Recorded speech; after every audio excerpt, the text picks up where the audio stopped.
An open letter for pastors' sabbaticals. At the beginning of last year, we adopted a sabbatical policy for our pastors.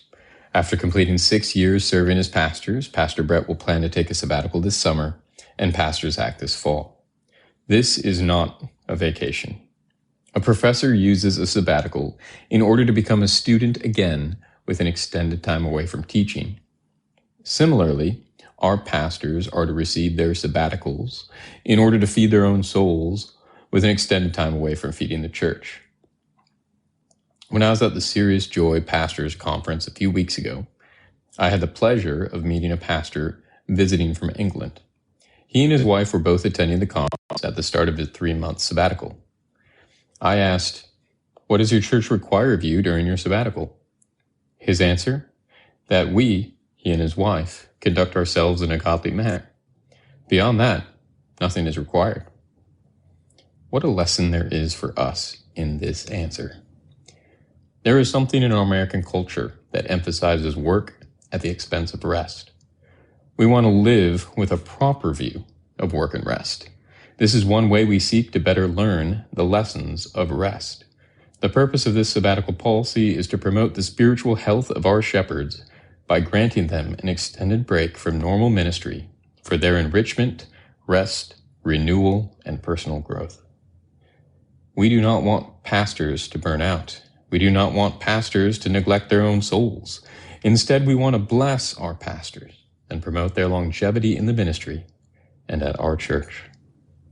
With all of this in mind, I have included below a brief letter to Pastor Brett and Pastor Zach.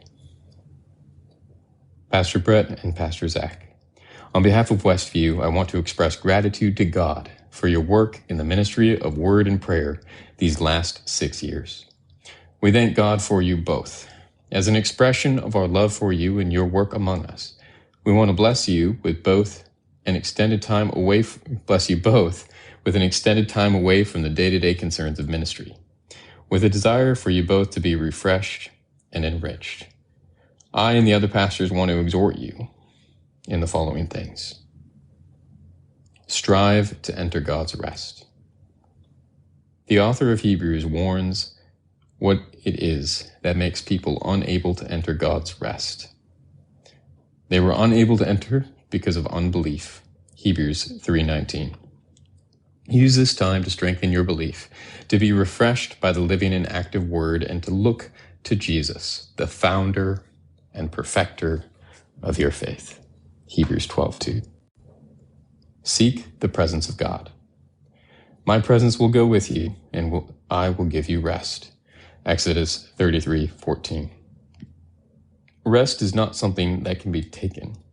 It is something that is given by God, and true rest cannot be received apart from his presence.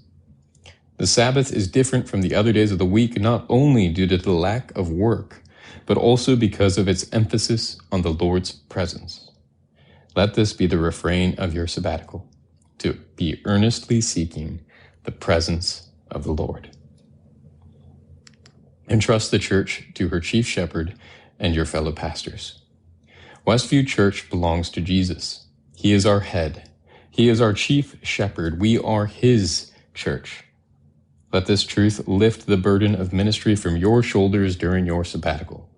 In his kindness, the Lord has raised up a plurality of elders at Westview. 4 under-shepherds will remain with and care for the church. Delight in your family. Pastoral ministry is full of emotional highs and lows. There are always more people and relationships to which you can devote your energy and bandwidth. Take this time away from those concerns to devote your energy and bandwidth to your wives and children. Know we are praying for you and eager for your return. We love you both and wish to bless you as you have blessed us. We pray that you will be refreshed as you enter your next 7 years of ministry at Westview. As eager as we are to send you on your sabbaticals, we are far more eager for your return.